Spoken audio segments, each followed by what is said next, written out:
गिरफ्तारी से संरक्षण। किससे संरक्षण? गिरफ्तारी से संरक्षण। अलग अलग टाइप का बता दिए थे आपको, इंटरोगेशन वगैरह कैसे कैसे होता है, बताए थे कि नहीं बताए थे? अब उसके आगे का टॉपिक आपको बताना है, लेकिन हम भी आपको उसमें आर्टिकल 22 में भी एक ही हिस्सा बताए थे, एक ही हिस्सा कि अगर आप अपराध कर दिए हैं तब आपको दंडात्मक कार्रवाई की जाएगी, और अपराध नहीं किए हैं तो आपको निवारक निरोध अधिनियम के तहत पनिश किया जाएगा। समझ में आया? चलिए बताइए, भाग 22 में किससे संरक्षण है? अनुच्छेद 22, गलती से हम भाग 22 बोल दिए। अब ये सॉरी, गिरफ्तारी से संरक्षण, गिरफ्तारी से संरक्षण। गिरफ्तारी से किसकी चर्चा है? संरक्षण की चर्चा। कितने भाग में इसे बांटते? 2 भाग में, 3 भाग में नहीं। अब ये से व्रत मत रखा करो लोग, 3 भाग में इनको दिख रहे। कौन 3 भाग है?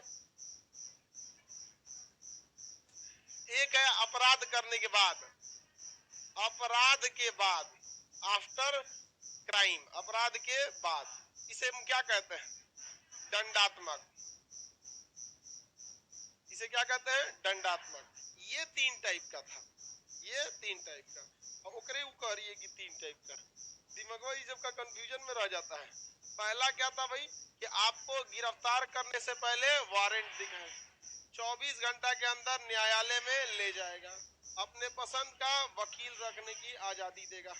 आप कोशिश कीजिए कि गिरफ्तारी से पहले अपना वकील रख के कौन सा जमानत लीजिए?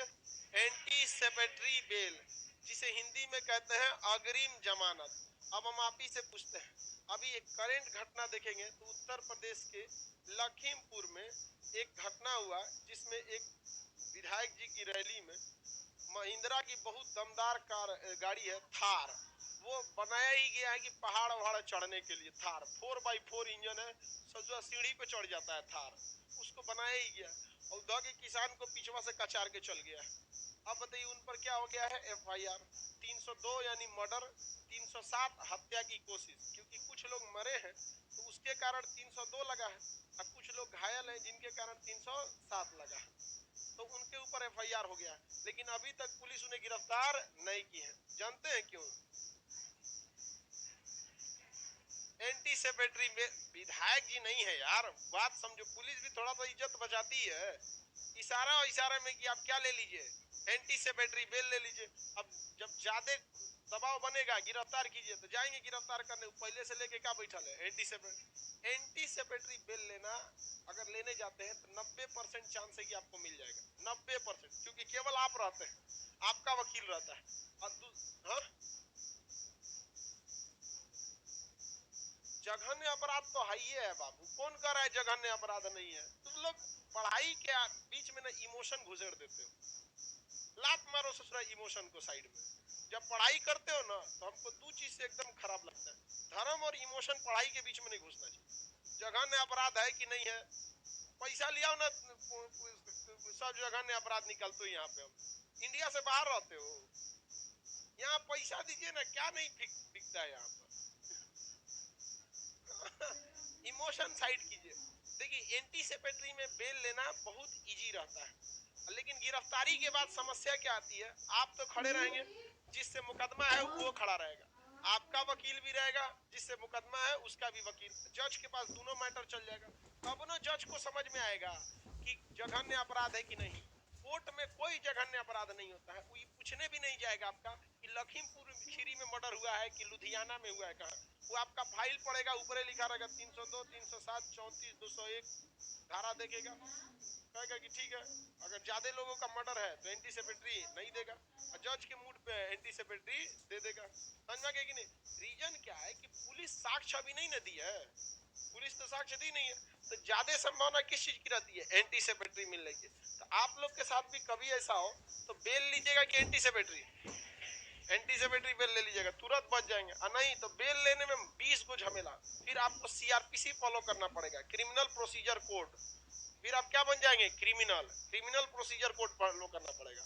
समझ में गया कि नहीं? उससे उससे पहले कि जैसे आपके ऊपर क्या लगेगी, IPC, Indian penal code, IPC code ये पुलिस फॉलो करती है, ये कोर्ट फॉलो करता है। जैसे आपके ऊपर लगा सीधे आप क्या ले लेंगे, एंटीसेपेटरी।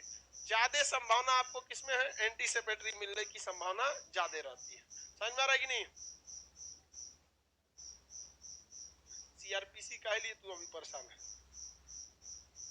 सीआरपीसी एक दो को थोड़े लगता है, पूरा उसका प्रोसीजर होता है, वो कोड नहीं है, क्रिमिनल प्रोसीजर कोड है। पूरा प्रोसीजर के तहत सीआरपीसी में ही लिखा है कि कैसे एंटीसेपेटरी बेल लेना है, कैसे आपको जमानत लेना है। आगे बढ़ जाते हैं, इतनी चीजें बता दिए थे आपको। अब हम इधर चलते हैं, कहाँ पे, निवारक निरोध। इसमें हम आपको बताए थे इंट्रोगेशन के लिए हो सकते हैं, या फिर आपको कस्टडी में लिया जा सकता है। ज्यादा खतरनाक कर दिए तो अरेस्ट कर देगा, लेकिन फिर वही बात, अरेस्ट करेगा तो 24 घंटे के अंदर कहाँ ले जाएगा, न्यायालय में।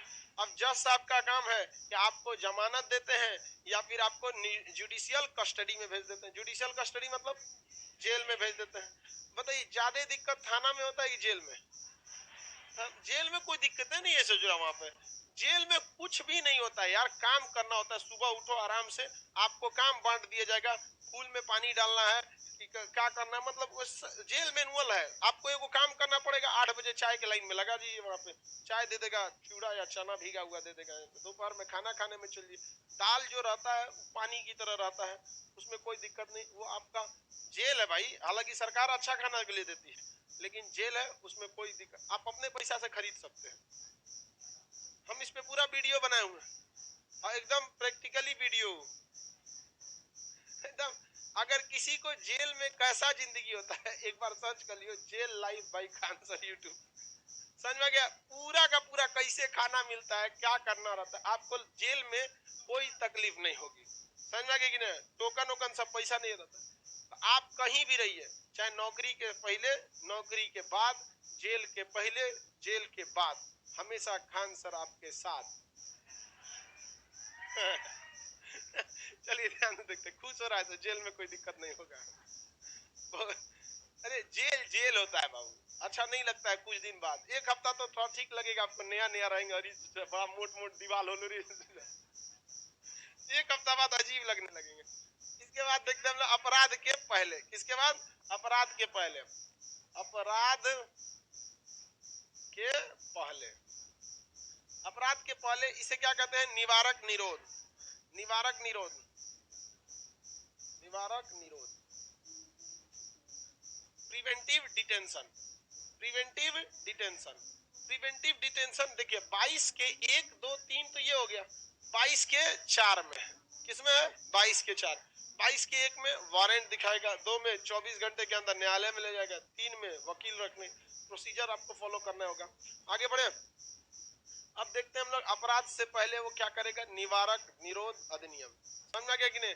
जमानत में पैसा लगता है, डिपेंड करता है कि आप कितना बड़ा अपराध किए। एक सिक्योरिटी मनी के रूप में पैसे जमा कराने होते हैं, और 2 आदमी आपका गारंटर होता है, इसलिए कि आपको कोर्ट ने जमानत पर भेजा है, और अगर आप उधरे से भाग जाएंगे तो आपका पैसा जब्त। और जो 2 को गारंटर बने हैं सब, कोर्ट उनको पकड़ के क्या डाल देगा, जेल डाल देगा। कहाँ डाल देगा, जेल में। समझ में आ रहा है कि नहीं? तो ऐसा नहीं कि किसी के जमानत में चल जाइएगा, पता चला वो भाग गया, आप घेरा जाएंगे। ऐसी एक बार सुप्रीम कोर्ट ने बहुत बड़ा गलती किया था। आपको लगेगा कि सुप्रीम कोर्ट कैसे गलती किया, वो भी कभी कभी गलती कर देता है सुप्रीम कोर्ट, क्योंकि उनको तो नॉलेज है किस चीज का, कानून का ना। अब इंटरनेशनल रिलेशन में सब नॉलेज नहीं ना होगा। एक बार गलती हो गया सुप्रीम कोर्ट से 2013 में, इटली के मछुआरे थे सब, वो आ रहे थे सब केरला, और इटली का जहाज था, बड़ा सा जहाज पानी वाला, और केरला आया, भारत के मछुआरे उसमें क्या मार रहे थे, मछली। अब केरल के तट पर आया, मछुआरों को लगा भैया हमारा देश है, मछुआरे कहाँ के थे, केरल के, ये यहाँ पे मछली मार रहे थे, और इटली से जहाज आ रहा था, अब वो कहाँ आने वाला था, केरल में। तो ये मछुआरे इसके करीब आ गए, उनको लगा कि लूट लेंगे सब हमारा जहाज। सीबीएसई बोर्ड वालों को उतना बुद्धि है नहीं, मार दिया से धाए धाए गोली, 2 मछुआरा वही मर गया। अभी केरल पहुंचे तो कोर्ट ने इन्हें क्या कर लिया, अरेस्ट कर लिया। इनके ऊपर लगा मर्डर का चार्ज 302। भैया तुम इंटरनेशनल पानी में थोड़े हो कि तुम्हारा दादा के नियम है, भारत में आके भारतीय के मछुआरा को मार दोगे। कह रहा हमको लगा कि लूटेगा ही, तो लूटेगा हमको। तुम कुछ वार्निंग साइन दिया था कि नहीं, वाटर कैनन चलाए थे कि नहीं। जहाज में तो बहुत हाई प्रेशर का पानी का पंप होता है, चारों ओर होता है, इतना तेज प्रेशर का होता है ना कि छोट मोट जहाज को फेंक देता है, बहुत तेज होता है। तो वो कहा कुछ नहीं, मार दिए। तो कोर्ट ने कहा कि चल ससुरा, तोरा ऊपर मुकदमा चलेगा। अब इटली का कहना है कि भारत में मुकदमा मत चलाइए, कम से कम 40 साल चलेगा। तो भारत सरकार ने कहा नहीं, हम फास्ट ट्रैक कोर्ट में चलाएंगे जो हमेशा हर हफ्ते इनकी सुनवाई करे। तो इनको ने, इटली ने एक दिमाग चाल चला। चाल ये चला कि क्रिसमस की छुट्टी पर कोर्ट से कहा कि महाराज इनको जमानत पर जाने दीजिए। तो कोर्ट ने कहा कि इनका जमानत लेगा कौन, जमानत मतलब गारंटी लेगा कौन, कौन बेल लेगा। तो इटली का प्रधानमंत्री भारत में रहता नहीं है, कौन रहता है, राजदूत रहता है। तो राजदूत कह दिया सुप्रीम कोर्ट में हम जमानत लेते हैं, और सुप्रीम कोर्ट गलती कर दिया। जब हम न्यूज में देखे थे तो हम पगला गए कि कैसे सुप्रीम कोर्टवा को बोले कि रे गलतियां मत कर बकलोलवा, गलती मत कर। और उस समय हमारा यूट्यूब था नहीं, रहता तो हम तो बवाल मचा देते। रीजन समझिए, जमानत कौन ले रहा था, इटली का राजदूत। और इटली के राजदूत के जमानत पर सुप्रीम कोर्ट ने, किसने, सुप्रीम कोर्ट ने इटली के 2 नाविकों को इटली भेज दिया क्रिसमस मनाने कि जमानत है ये है, नहीं लौटेंगे तो इन्हें गिरफ्तार कर लेंगे। लेकिन जनेवा समझौता के तहत किसी विदेशी देश के राजदूत को आप जेल में नहीं डाल सकते हैं। ले, जमानत लिया है कौन, इटली का राजदूत। और जमानत लेके उन 2 इटली के नौसैनिकों को कहां भेज दिया, इटली। उछल गए इटली, और वहां जाके कह रहे हैं हम नहीं आएंगे। तो सुप्रीम कोर्ट ने कहा राजदूत को कि चलिए तब आप जेल में जाइए। तो राजदूत जनेवा कन्वेंशन दिखा रहा है कि देखिए जनेवा समझौता के तहत किसी देश के राजदूत को आप जेल में नहीं डाल सकते। सुप्रीम कोर्ट का मन ही ठंडा गया। हम कह रहे थे, हम क्या करते उस समय 2012 में, हम कर रही बकलो कौन सी कर रहा है तुम सुप्रीम कोर्ट को। हम अगल बगल में बोले भी थे, हमारे यहाँ के विधायक को, उस समय का सबसे बड़ा रास्ता विधायक का, विधायक जी को बोले कि शायद ये पहुंचा देंगे खबर। तो कह रहे ये कौन सी होता है जनेवा समझौता।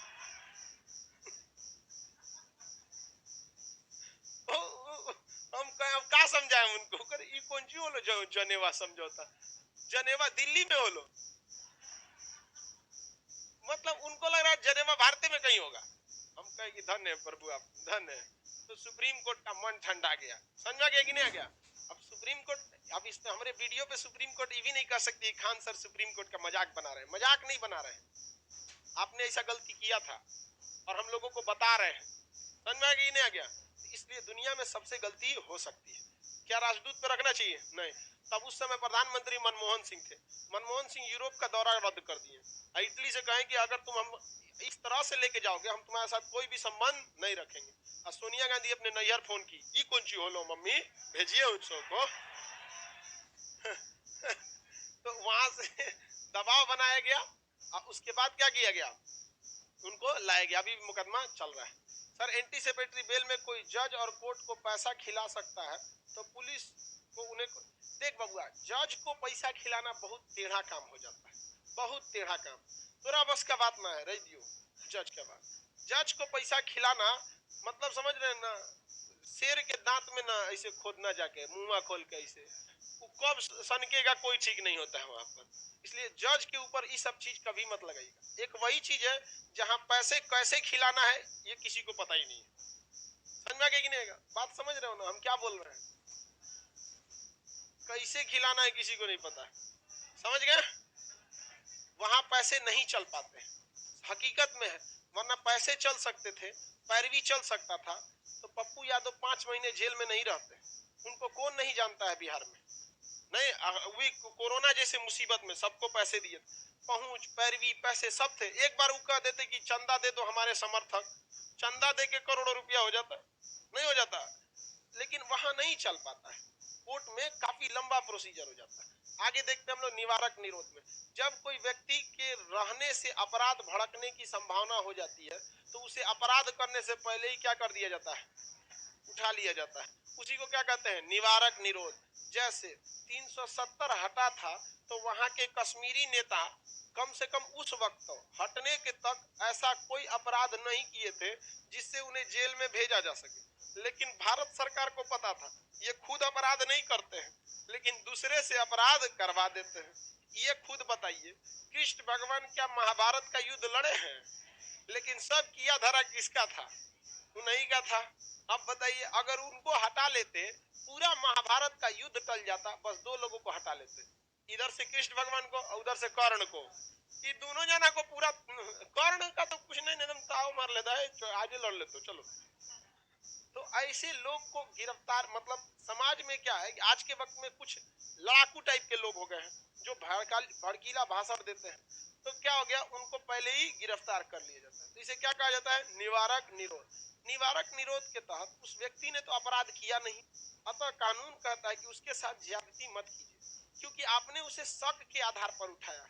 हो सकता है कि वो ऐसा न करता, लेकिन आप इतने बड़े समाज को रिस्क में नहीं डाल सकते हैं कि करेगा कि नहीं करेगा। मान के चलिए बवाल करा दिया, तब क्या होगा, समझ में आ गया कि नहीं आ गया, बहुत भीषण बवाल हो जाएगा, तब उन लोगों को गिरफ्तार करना पहले जरूरी हो जाता है वहां पर। तो एंटी से इसमें कहता है निवारक निरोध में कि इसमें आपको ये तीनों का रूल कोई फॉलो नहीं करना है।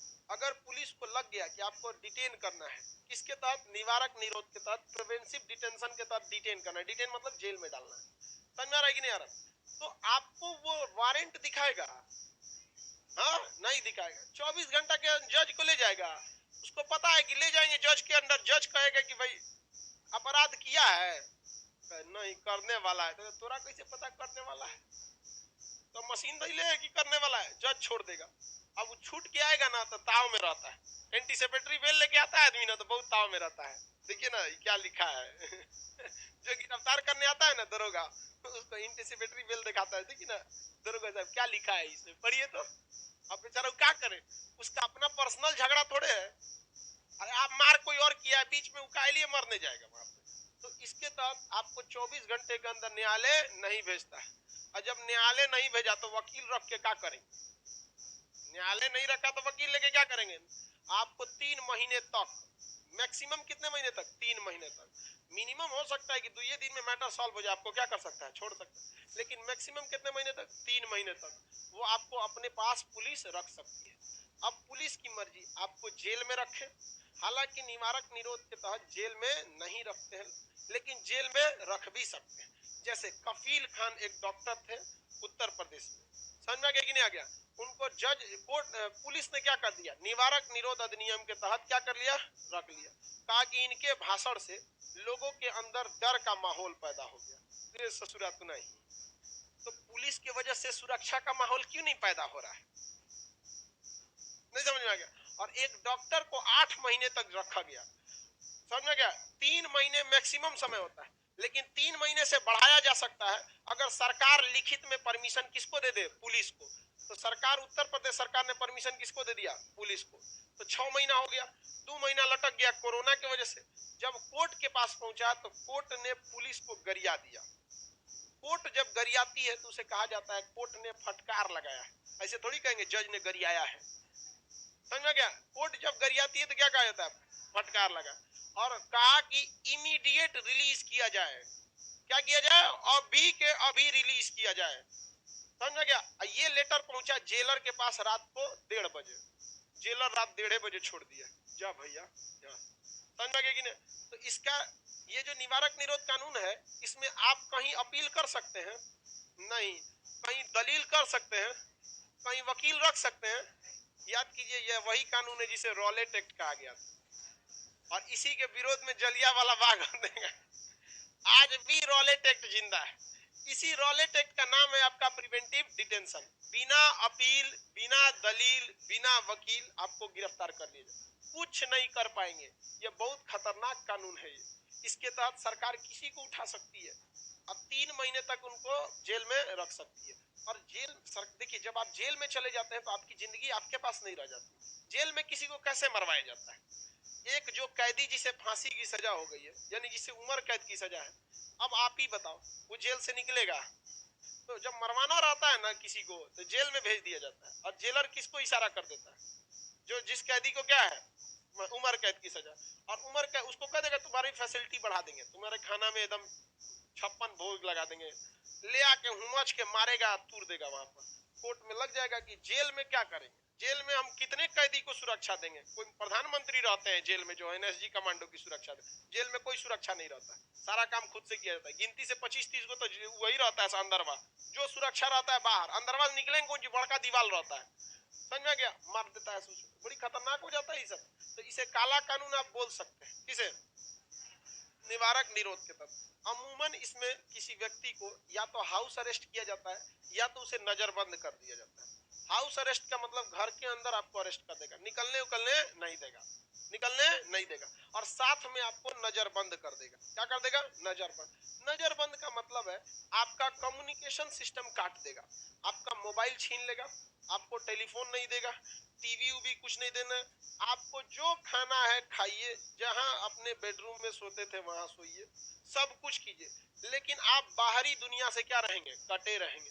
तो कश्मीर के जितने नेता थे उन्हें गिरफ्तार किया गया था या नजरबंद किया गया? नजरबंद किया गया।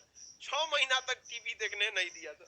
बाहर निकला तो पूछ रहा है कि 370 बचल की खत्म हो गई लो कहा कि 370 इतिहास बन गया। तो नजरबंद का मतलब समझते हैं? हाँ, किसी को कोई दिक्कत? नजरबंद में आपको जेल में नजरबंद किया जाता है कि घर में? जेल में तो वैसे भी आप नजरबंद रहते हैं जेल में ऐसे भी नियम के हिसाब से आप फोन पर बात नहीं कर सकते, बट नियम को भाड़ में फेंकिए। जेल में हर सुख सुविधा है, जिम है, हर चीज का दुकान है, वहां से आप क्या कर सकते हैं? खरीद सकते हैं। पैसा रहना चाहिए बस जेल में, सब चीज मैनेज हो सकता है इंडिया में। समझ में क्या गिनेगा? सर इसका पेपर वर्क होता है कि नहीं होता है? पूरा पेपर वर्क होता है इसका। पुलिस बकायदा लिखती है कि हमने आपको गिरफ्तार किया है प्रिवेंटिव डिटेंशन के तहत, तो कोर्ट के पास जाइएगा ना, कहेगा कि नहीं भैया 3 महीना बाद आओ तुम हमारे पास। अब 3 महीना बाद आइएगा, अब प्रिवेंटिव डिटेंशन का टाइम 3 महीने से क्या हो जाएगा? ज्यादा हो जाएगा, तो उस व्यक्ति को क्या करना पड़ेगा? छोड़ना। और अगर 3 महीने से ज्यादा रखना चाहते हैं, 6 महीने तक रखना चाहते हैं, तो सरकार को क्या करना पड़ेगा? लिखित देना पड़ेगा। क्या करना पड़ेगा? इसके बाद उस व्यक्ति को छोड़ना आपकी मजबूरी है। उसके बाद भी नहीं छोड़ता है, तब आप कहां जा सकते हैं? High court. और हाई कोर्ट क्या लगाएगी? फटकार। फटकार का मतलब तो समझते हैं? हाई कोर्ट क्या करेगी? गरियादी। समझ में आ गया कि नहीं? राज्य सरकार। पुलिस व्यवस्था केंद्र का नहीं होता है। पुलिस व्यवस्था किसकी जिम्मेदारी होती है? राज्य। केंद्र का तो होता नहीं। मोदी जी का कौन पुलिस है? दिल्ली पुलिस है, वो गृह मंत्रालय के अंडर में रहता है। आगे बढ़ जाते हैं। सर एंटीसिपेटरी बेल में बेलर की जरूरत होती है? एकदम होती है। एंटीसिपेटरी बेल और बेल दोनों सेम है, बशर्ते ये है कि एंटीसिपेटरी बेल जब गिरफ्तारी से पहले और गिरफ्तारी के बाद आपको वहां क्या देना पड़ेगा? बेलर, जो आपके बदले क्या ले? उसकी गारंटी ले, और एक निश्चित अमाउंट। अगर बड़ा अपराध किए हैं, मान के चलिए कहीं आपके ऊपर 100 करोड़ का जुर्माना लगा हुआ है और आप बेल लेके भाग जाएंगे नेपाल, तो हो जाएगा दिक्कत। तो पुलिस क्या कराएगी? कोर्ट कुछ सिक्योरिटी मनी भरवा लेती है, और सरकारी रेट तो बहुत सस्ता होता है। इसमें हाउस अरेस्ट आप हो सकते हैं। हाउस अरेस्ट का मतलब समझ गए? नजरबंद का मतलब समझ गए?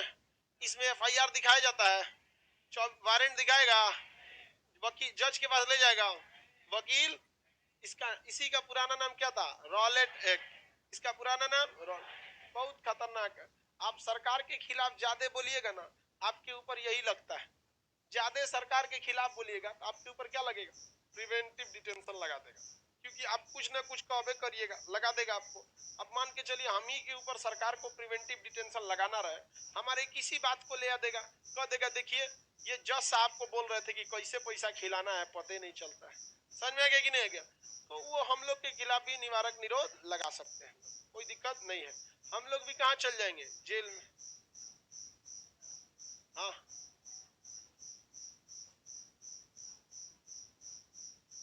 धमकी देना एक पर्सनल बात है, और निवारक निरोध अधिनियम पर्सनल मैटर पे नहीं लगता है, ये पूरे सामाजिक मुद्दा पे लगता है।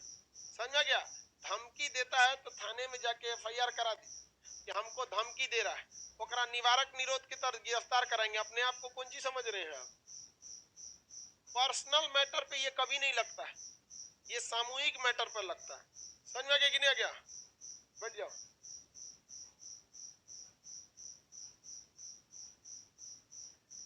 आगे चलिए देखते हैं, ये निवारक निरोध समझ में आ गया? इसमें दो चीजें, या तो आपको क्या किया जाएगा? हाउस अरेस्ट, और नहीं तो नजरबंद किया जाएगा। क्या किया जाएगा? लालू प्रसाद यादव लाल कृष्ण आडवाणी को 90 के दशक में रथ समेत उठा के कलकत्ता के एगो होटल में भेज दिए, और वहां क्या कर दिए? House arrest. कलकत्ता में हाउस अरेस्ट, होटल के अंदर थे तो हाउस अरेस्ट, जेल में तो थे नहीं, और वहां क्या कर दिए? नजरबंद। और अपने टेलीफोन से वहां होटल मैनेजर को फोन करते थे कहते थे बात कराइए तो अडवाणी जी से, तो अडवाणी जी से बात करते थे। लालू जी, अडवाणी जी प्रणाम, पैर छू रहे हैं जेल में डाल ले, क्या करे, चरण स्पर्श, कोई दिक्कत नहीं ना है, नाश्ता पानी मिल रहा है, खाना मिल रहा है, जेल में डाल दिए थे। अरे भाई बिहार में अजबे टाइप का है, यहाँ की राजनीति बड़ी उठपटांग है बिहार की, समझ रहे हैं यादव जी? कोई दिक्कत, कोई दिक्कत नहीं आगे देखते हैं। निवारक निरोध अधिनियम कई बने, कई खत्म हुए। कुछ निवारक निरोध अधिनियम थे जिसका मिसयूज होता था और खत्म हो गए। कुछ निवारक निरोध अधिनियम ऐसे थे जो इतने कमजोर थे कि उन्हें मजबूरी में खत्म करना पड़ा। भारत में सबसे पहला निवारक निरोध अधिनियम बना था प्रिवेंटिव डिटेंशन एक्ट, निवारक निरोध अधिनियम, प्रिवेंटिव डिटेंशन एक्ट। आपके मटेरियल में है या नहीं है? एक मिनट देख लेते हैं है कितना कितना नहीं। निवारक निरोध की चर्चा 22 के कितना में है? 4 में है। निवारक निरोध अधिनियम पहला जो बना था, कब बना था? 1950। 1950। चलिए पकड़िए, अब ध्यान से देखिए, लिखा हुआ है आपको तो टेंशन नहीं हमको। पहला था प्रिवेंटिव डिटेंशन एक्ट, निवारक निरोध अधिनियम 1950। निवारक निरोध अधिनियम 1950 ये उतना शक्तिशाली नहीं था, जिस वजह से इसको क्या कर दिया गया, खत्म किया गया। समझ में आ गया कि नहीं आ गया? अभी प्रिवेंटिव डिटेंशन के तहत प्रियंका गांधी, राहुल गांधी, इस सब नेताओं को क्या किया गया है? डिटेन कर दिया गया है। अभी प्रिवेंटिव डिटेंशन के तहत ही भूपेश बघेल, कहाँ के मुख्यमंत्री हैं जी? छत्तीस। उनको एयरपोर्ट पे क्या कर लिया गया है? डिटेन कर लिया गया है। एयरपोर्ट पर क्या कर लिया गया है? डिटेन कर लिया। अब समस्या ये है कि एयरपोर्ट आता है एयरपोर्ट अथॉरिटी ऑफ इंडिया के तहत, वो अपने आप में क्या है? स्टेट है। अब उत्तर प्रदेश पुलिस भी एक तरह का अपने आप में स्टेट है। अब दोनों स्टेट में हो गया है बवाल। समझ में आ गया कि नहीं? अब भूपेश बघेल कहाँ बैठ गए हैं? एयरपोर्ट पे बैठ गए। समझ में आ गया कि नहीं? तो देखो बाबू, पुलिस अगर अपने मनमानी पे उतर जाए तो आम आदमी मतलब क्या होता है? अभी गोरखपुर में एगो आदमी को मार के मुआ दिया, सभी नहीं, इतना मार मारा ऐसा, बेचारा व्यापारी था, क्या नाम था उसका, मनीष गुप्ता, बेचारा को मार के मार डाला से उसको। इतना 2 बजे रात में होटल खुलवाने गया था, वो बोल दिया कि इतना रात को काहे डिस्टर्ब कर रहे हैं? Who are you? Hello mister, I am inspector. अब ऐस मार मारा से बेचारा का पूरा मर गया वहां, किसी का घर उजाड़ दिया यहाँ। और उसके बाद खोजेगा, ये देखिए 1-2 पुलिस वाले गलती करते हैं और पूरे बाकी जितने शरीफ भी अच्छे पुलिस वाले हैं लोग, उनको भी बेचारे को गलत नजर से देखने लगे। तो पुलिस की मनबड़ाई हो जाती है तो बहुत गलत बात हो जाता है। अब देखो मुख्यमंत्री कहाँ बैठे हैं? एयरपोर्ट पर। कहाँ बैठे हैं? एयरपोर्ट पर। हालांकि सबको पता है कि वहां राजनीतिक क्रिया होगी। तो भैया एक बात बताइए कि किसके समय राजनीति नहीं होता था? जब मनमोहन सिंह थे तो क्या बीजेपी राजनीति नहीं करती थी? या अभी बीजेपी है तो कांग्रेस नहीं कर रही? तो लोकतंत्र में राजनीति ना हो तो लोकतंत्र क्या होगा? फिर तो चाइना बन जाएगा। समझा? तो प्रिवेंटिव डिटेंशन ये पहले लाया गया था, लेकिन इसे क्या कर दिया गया? खत्म किया गया। फिर इससे भी खतरनाक प्रिवेंटिव डिटेंशन आया, maintenance of internal security act, Misa, 1971 में। सबसे खतरनाक यही था, maintenance of internal security act. इसमें कहा गया कि आंतरिक सुरक्षा व्यवस्था अधिनियम, देश की आंतरिक सुरक्षा को क्या करना चाहिए? मजबूत करने के लिए। समझ गया? आंतरिक सुरक्षा को मजबूत। अब इसका दुरुपयोग इंदिरा गांधी ने इतना खतरनाक किया जिसका कोई हद नहीं। जो ये कह रहे हैं कि भूपेश बघेल को एयरपोर्ट पर गिरफ्तार किया गया, इमरजेंसी जब लगाया गया था 1971 में, इतना मिसयूज हुआ था कि सरकार के खिलाफ कुछ भी बोलिएगा आपके ऊपर क्या लगा देता था? Misa act, maintenance of internal security act. सबसे ज्यादा मिसयूज किस कानून का हुआ है? मीसा एक्ट का। अगर कुछ भी सरकार के खिलाफ बोलिएगा, सरकार क्या लगा देती थी? मीसा। हद तब हो गया जब चुनाव से 2 महीना पहले जितने बड़े बड़े नेता थे उन पर क्या लगा दिया? मीसा एक्ट। और कहां भेज दिया? जेल में। और 3 महीना बाद निकले तो चुनाव खत्म हो चुका था। समझ ही नहीं आएगा? तो ये सबसे ज्यादा मिसयूज किसका हुआ था? मीसा एक्ट का। आप अपने दादा परदादा या पिताजी से सुने होंगे कि इमरजेंसी के समय में बहुत ज्यादा दुरुपयोग हुआ था। तो इमरजेंसी के समय क्या हुआ था? सबसे ज्यादा कौन सा रूल लगाया गया था? मीसा एक्ट। अब मीसा एक्ट के तो 3 महीने तो आपको प्रिवेंटिव डिटेंशन में ऐसे उठा के लेके चल जाएगा। 3 महीने में तो आपको कुछ सोचना ही नहीं है, 3 महीना बाद सोचिएगा। और उसमें से भी सरकार लिख देगी तो आपका और भी कहाँ बढ़ जाएगा, 6 महीना बढ़ जाएगा। तो ये मीसा एक्ट 1971 में, इसको भी क्या कर दिया गया, खत्म कर दिया गया। क्या कर दिया गया, खत्म कर दिया। इसके बाद अटल बिहारी वाजपेयी के समय पोटा एक्ट आया था, वो भी समाप्त कर दिया गया। पहले जो समाप्त हो गया हम उसको लिख देते हैं। तीसरा समाप्त हुआ प्रिवेंशन ऑफ टेररिज्म एक्ट, पोटा अधिनियम, इसको भी क्या कर दिया गया, समाप्त कर दिया गया। Prevention of terrorism act, PO से प्रिवेंशन ऑफ टेररिज्म एक्ट, इसे भी समाप्त कर दिया गया। ये आतंकवादियों पर लगता था, लेकिन क्या होता था इसका मिसयूज, किसी भी व्यक्ति के ऊपर क्या लगा दिया जाता था, पोटा एक्ट, और उसको क्या घोषित कर दो, आतंकवादी। इसमें पोटा एक्ट में ये कहा था कि पुलिस के सामने दी गई गवाही लीगल मान ली जाएगी। अब देखो किसी को फंसाना है तो उस पे क्या लगाइए, पोटा।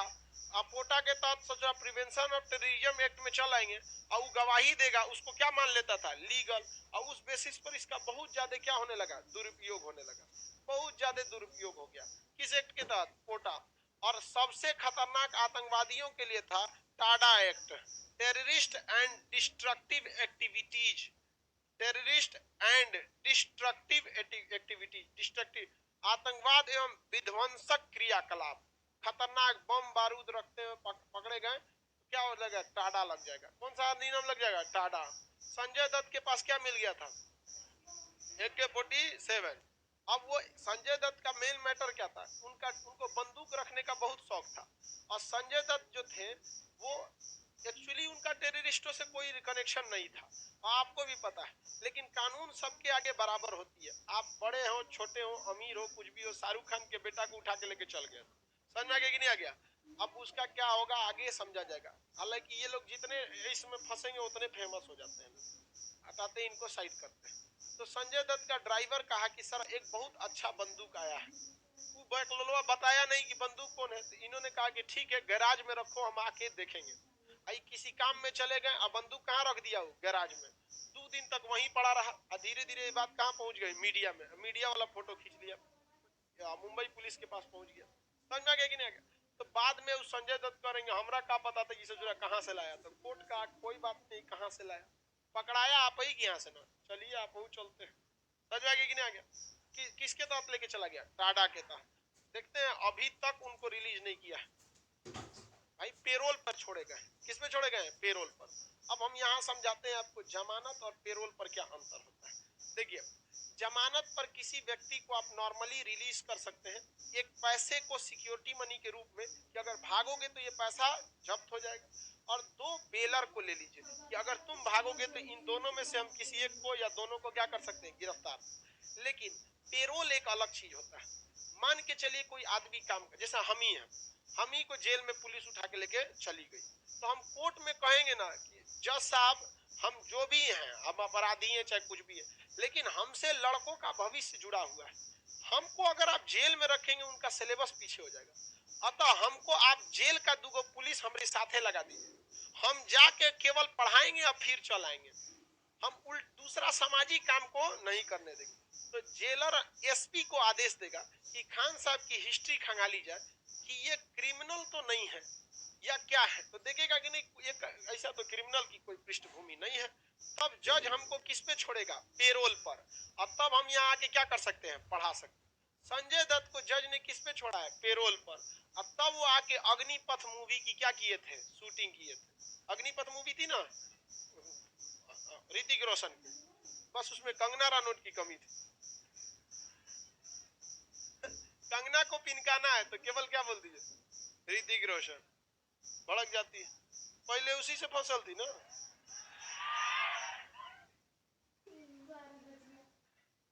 चलिए ध्यान से समझिए। अरे एक तो फिल्म नहीं था क्रिस 3, वही शूटिंग के दौरान फंस गई।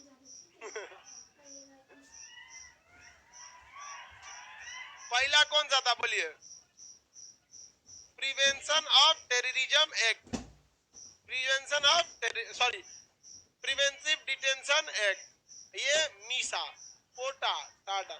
सबसे ज्यादा मिसयूज हुआ, सबसे खतरनाक था टाडा, सबसे खतरनाक। आगे बढ़े, इसका मतलब आप जेल में जाएंगे तो हमारी पढ़ाई पर कोई दिक्कत नहीं आएगी, कोई बात नहीं, आप जा सकते। बताओ बाबू, ये तो डिपेंड करता है जज पेरोल देगा कि नहीं दे। अगर नहीं दिया तब हाँ जेले में रह जाएंगे।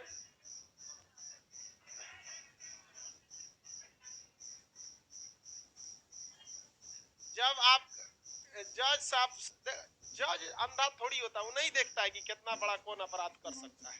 हम लोग को काहे लिए जेल में ले जाएगा? हम लोग को तो एंटीसिपेटरी बेल एक बार में ले लिया था। बस जाके पूरे जज साहब रहते हैं, बुलाते हैं कि फला अपराधी जी सर हम ही हैं, उनको कटघरा नहीं होता है। फिल्मों में देखे होंगे तो जिस तरह फिल्मों में दिखाता है ना उतना नहीं होता है, बस सेम होता है, बस बैठने का जगह हटा दीजिए। फिल्मों में दिखाता है कुर्सी लगल रहता है, हटाओ सब कुर्सी तुर्सी कुछ नहीं रहता है। एक बड़ा सा जैसा जज को दिखाता है जज वाला सेम रहता है, और जो कोर्ट वाला जो होता है ना गवाही वाला, उसमें एक के गो रहता है या फिर कहीं कहीं दो गो रहेगा, जिसमें वो आता है विटनेस बॉक्स में, तो अमूमन एक के गो रहता है, कहीं कहीं दो गो रहता है। और वकील सबके बैठने के लिए दो चार गो टेबल रहता है, बस हो गया। बेंच वेंच लकड़ी का उसी पे रखा रहता है, हो गया काम खत्म। यही कोर्ट, एगो एसी लगा दिया, टाटा खत्म।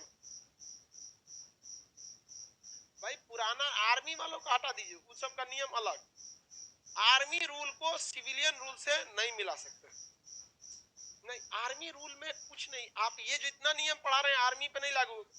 आर्मी की अपनी अलग पुलिस होती है, मिलिट्री पुलिस, वो सबका कोर्ट मार्शल और मिलिट्री पुलिस होगी, वो आगे पढ़ना है आपको। ये सारा का सारा पहले था, अभी क्या हो गया? खत्म। सबसे खतरनाक कौन था? हाँ मैं, सबसे खतरनाक टाटा। सबसे ज्यादा मिसयूज हुआ हाँ मीसा। तो लालू यादव ने अपनी बेटी का नाम रख दिया मीसा भारती। समझ में आ गया कि नहीं आ गया? तो बताइए, जिस कानून से लोग डर के भाग रहे थे, बिहार में लालू यादव अपन बेटी का नाम रख दिए मीसा भारती। कह रहे थे कि हम यादव लोग जब भैंसिया नहीं पटक सकी हमको, तो कौन पटकेगा हमको? अरे उनका लालू यादव का भाषण सुनना। एक बार संसद भवन में बैठे बैठे, अब भाई बुजुर्ग हो गए, बैठे बैठे कहीं झपकी ले लिए, मीडिया वालों को तो चाहिए। अब मीडिया वाला एक बार पूछ दिया, आप संसद में बैठ के सो रहे थे? तो कहे बकलोल कहेगा सो थोड़ी रहे थे, हम चिंतन कर रहे थे।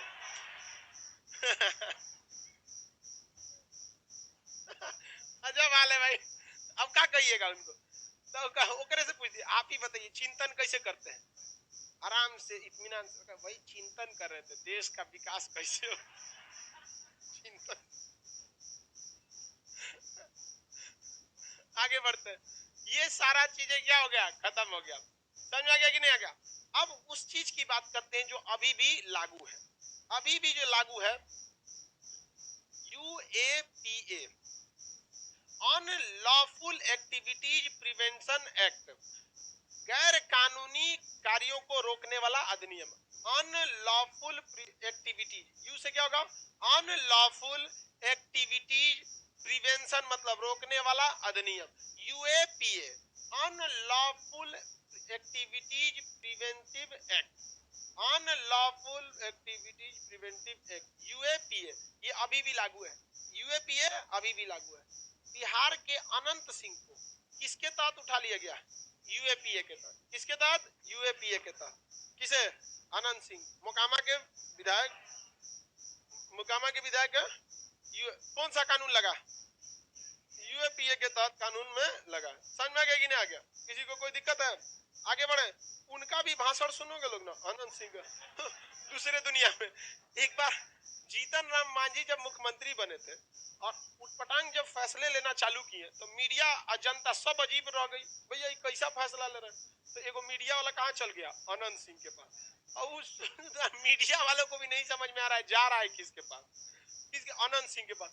वो अपने दुनिया में रहते हैं। वो कहे कि जीतन राम मांझी के बारे में क्या कहेंगे? ओकरा तो पहले हम मारबो। अजब वाले भाई, वो मुख्यमंत्री आदमी है, मीडिया के सामने बोले पहले तो ओकरा मरबो। पगला गिलू, अजब आदमी है भाई साहब। अरे मुख्यमंत्री है, कुछ तो थोड़ा सा लिमिट रखो भाई, उसका पहले मरबो हम। हाँ, उसके मतलब बहुत उनका अपना अपना वो सब सिद्धांत रहता है। तो ये कौन हो गया भाई, यूएपीए के तहत। इसमें आप देखेंगे एनआरसी का जब मामला चल रहा था तो कई लोगों को ऊपर क्या लगा दिया गया, यूएपीए। क्या लग गया, यूएपीए। लेकिन उसी दौरान बहुत सारे ऐसे लोग थे जो बहुत ज्यादा भड़कीला भाषण दिए, लेकिन उन पर नहीं लगा।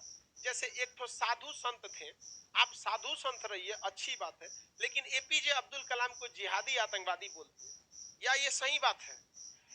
अब्दुल कलाम जैसे लोग नहीं रहते तो कब का हम लोग को चाइना उइना जो आज हमारे सैनिक, आज के वक्त में टेक्नोलॉजी की लड़ाई है, आज की जो बहादुरी की लड़ाई है, टेक्नोलॉजी की लड़ाई। अब बताओ उन पर नहीं लगा, अब वो दूसरे पे लग सकता है, ये भी गलत है। तो सरकार भी क्या करती है, सेलेक्टिव रवैया अपना लेती है। हमको सबसे बड़ा तकलीफ लगा जब वो कह रहे हैं कि एपीजे अब्दुल कलाम जो है वो आतंकवादी था। तो यार वैसे लोगों की नजर से आप देखो तो हम लोग तो कुत्ता बराबर भी नहीं। जो इंसान एपीजे अब्दुल कलाम को आतंकवादी बोल सकता है, वो हम लोगों को कुत्ता बराबर भी नहीं समझेगा, समझेगा? तो अरे यार ऐसे ऐसे लोग की मेंटेलिटी नहीं चेंज कर सकते हो यहाँ पे। और ये लोग ससुरे समाज को दीमक बना देते हैं, लेकिन दूर से लगता है कि नहीं बहुत अच्छा है। जैसे उस समय बहुत सारे लोगों को लगा था कि औरंगजेब बहुत अच्छा है, बाद में पता चल रहा है ना औरंगजेब का खामियाजा। तो शुरुआत में ना आपको नहीं लगता है, लेकिन आगे जाकर इसका बहुत बड़ा खामियाजा भुगतना पड़ता है। क्योंकि जो लोग समाज में दरार पैदा करते हैं उन्हें समाज में रहना नहीं होता है, याद रखिएगा। जो समाज में दरार पैदा करते हैं वो आपके समाज में रहते नहीं है, क्योंकि अगर उन्हें समाज में रहना होता तो उन्हें पता चलता है कि ये दरार पैदा करने से कितनी तकलीफें होती हैं, यहाँ पर बहुत गलत चीजें होती हैं सब। तो ये यूएपीए अभी भी क्या है, लागू है। बहुत सारे लोगों पर क्या हुआ था, लागू इसको किया गया था, अभी भी ये लागू है। देखो वो लागू नहीं है और ये लागू है। इसमें सबसे खतर देखिए, इसमें सबसे ज्यादा मिसयूज इसमें सबसे ज्यादा मिसयूज यूएपीए। अब सरकार के तनिको इधर उधर बोलिएगा, अब मूड बना ली सरकार, सीधे क्या लगा देगी, यूएपीए। चल इधर आ जाए, यहाँ पर यूएपीए लगा के रख देगा। और इसमें सबसे खतरनाक कौन था, टाडा। खतरनाक में कौन था बाबू, टाडा। सबसे खतरनाक टाडा। अब इसमें सबसे खतरनाक है नेशनल सिक्योरिटी एक्ट, राष्ट्रीय सुरक्षा कानून, रासुका। राष्ट्रीय सुरक्षा कानून, नेशनल सिक्योरिटी एक्ट, राष्ट्रीय सुरक्षा कानून, नेशनल सिक्योरिटी एक्ट, रासुका। जिनके ऊपर लग गया 90% चांस है पुलिस इनकाउंटर में मार देगी। जिनके ऊपर एनएसए लग गया 90% चांस है पुलिस इनकाउंटर करके मार देगी। अगर आप गलत काम कर रहे हैं, गलत भाषणबाजी कर रहे हैं, तो आपके ऊपर क्या लगता है, यूएपीए। यूएपीए में मारने वाला बात नहीं रहता है, लेकिन जघन्य अपराध कर देंगे तो क्या लग जाएगा, एनएसए। कानपुर के बिकरू गांव का विकास दुबे नाम दर्ज, क्या लग गया था, एनएसए, नेशनल सिक्योरिटी एक्ट, रासुका। क्या लग गया था, क्या लग गया था, रासुका लग गया था। उसके बाद रासुका लगने के बाद क्या हुआ देखिए लियो, बहुत बड़ा ऐसे बहुत एक उत्तर प्रदेश में एक गांव के मुखिया पे भी आज से 10 साल पहले, 8-9 साल पहले रासुका लगा था। कोई लड़का लड़की का मैटर था, भाग कर शादी किए थे। तो लड़किया को क्या किया सो गौवा वाला, उसको घर में बंद करके आग लगा दिया सो, घरवा में लड़की सबका आगे लगा दिया सो। अब मुखिया के देख रेख बस सरकार ने क्या लगा दिया, मुखिया पर रासुका लगा दिया। अब क्या हुआ उसके बाद का हमको आइडिया नहीं, बच गया होगा, सब मुखिया पैरवी वाला होता है। तो ये रासुका बहुत खतरनाक होता है। अभी भी सबसे रासुका लग गया तो सीधे कोर्ट में जाके हाजिर हो जाइए। लेकिन विकास दुबे महाकाल के मंदिर, महाकालेश्वर मंदिर में जाए, कहाँ जाना चाहिए, कोर्ट में। और कोर्ट में चल जाता तो कोर्ट का प्रोसीजर लगता है, लेकिन कोर्ट गया अपना साइड में। पुलिस अगर डिसाइड कर लिए कि फाइल निपटा देना तो निपटा देगी, क्योंकि कोर्ट जज साहब जांच करने आएंगे, पुलिस से न कहेंगे जांच करने के लिए दीजिए, करने दीजिए, जांच करने दीजिए, रिपोर्ट दे देगा। तो रासुका सबसे खतरनाक कानून अभी के वक्त में, सबसे खतरनाक कौन है और सबसे ज्यादा अभी मिसयूज करना है तो। और जहां सेना लगती है ना वहां बहुत ज्यादा मिसयूज होता है। Armed forces special power act, AFSPA. Armed forces special power act, armed forces special power act. Kashmir के अशांति में शुरुआती दौर में इसने बहुत खराब काम कर दिया। ये इतना अधिकार दे देता है सेना को कि रात 2 बजे भी हो ये घर में किसी की भी तलाशी ले सकते हैं, और इसमें महिला और पुरुष दोनों आते हैं। अब बताइए घर में घुस के रात या 2 बजे किसी महिला पुरुष का तलाशी ले सकते हैं, तो इसमें आप 100% कह सकते हैं कि मिसयूज नहीं होगा, इसका होने लगा। और इसी का फायदा उठा लिए सब आतंकवादी सब। आतंकवादी सब क्या करते थे, आर्मी के वर्दी में आते थे सर, और किसी भी घर वालों को बंदूक के निशाना पर लगा दिया सर, और गोली मार के चल गया सब वहां पर। और उसके बाद पुलिस जांच में आती थी, आर्मी या पुलिस सीआरपीएफ मारती थी उन सबको कचर के, बताओ कहां गया। अब बेचारा कश्मीर वाला सब पगला गया, कह रहा था कि हम आर्मी का साथ देंगे, आतंकवादी मारेगा, आतंकवादी का साथ देंगे, आर्मी मारेगा। फंस गया सब। आर्मी को पूरा अधिकार कौन दे दिया, आस्फा कौन दे दिया, आस्फा कानून, armoured forces special power act, सबसे भयानक। इसके इरोम शर्मिला करके एक थी, 14 साल तक इस पे इसका विरोध की थी, भूख हड़ताल पर 14 साल तक, मतलब केवल लिक्विड में खा के, मतलब एनर्जी ड्रिंक वगैरह लेके 14 साल से अनशन पर थी। इसकी वजह से इससे मिसयूज बहुत बढ़ गया, और 90 के दशक में इतना मिसयूज हुआ कि जो आतंकवादी चाहते थे वही हो गया।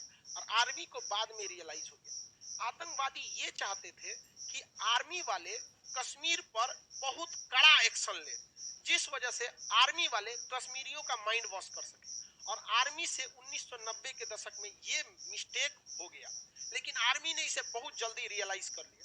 क्योंकि देखिए कहीं भी हार्ड एंड फास्ट रूल लगे तो वो साइकोलॉजिकल वार करते हैं सब, विचारधारा, देखो आर्मी तुम्हारे लिए नहीं है, ये नहीं है। अब आर्मी को पता चला ना आस्फा के तहत क्या हो रहा है, मिसयूज हो जाएगा। इस पर एक मूवी भी बनी है, सौर्य मूवी, सौर्य मूवी बनी है, आप उसमें देखिएगा।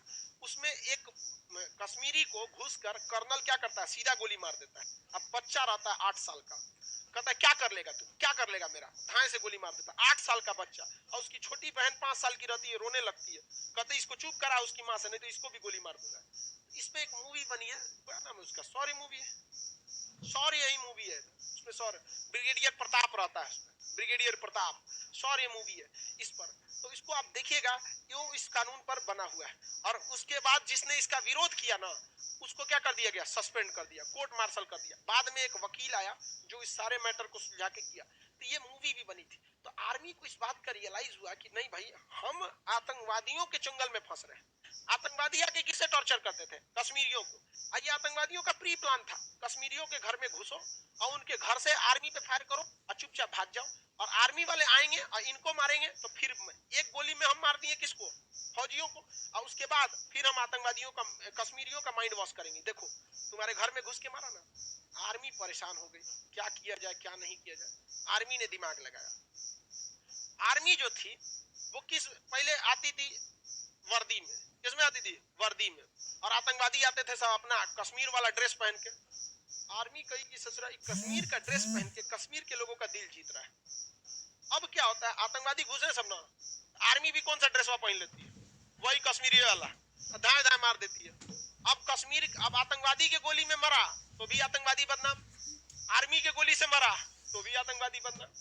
लो अब उसके बाद वर्दी में कौन आएगा, बड़ा बड़ा अधिकारी, कर्नल, ब्रिगेडियर, सारे लोगों को समझाएगा। देखिए आप हमारे भाई बहन की तरह, ये बताइए, खुद से सोच के देखिए, आर्मी कभी खत्म हो सकती है नहीं, लेकिन आतंकवादी खत्म हो सकते हैं। आप हमारा साथ दीजिए, आने वाले वक्त में भविष्य आपका सही होगा।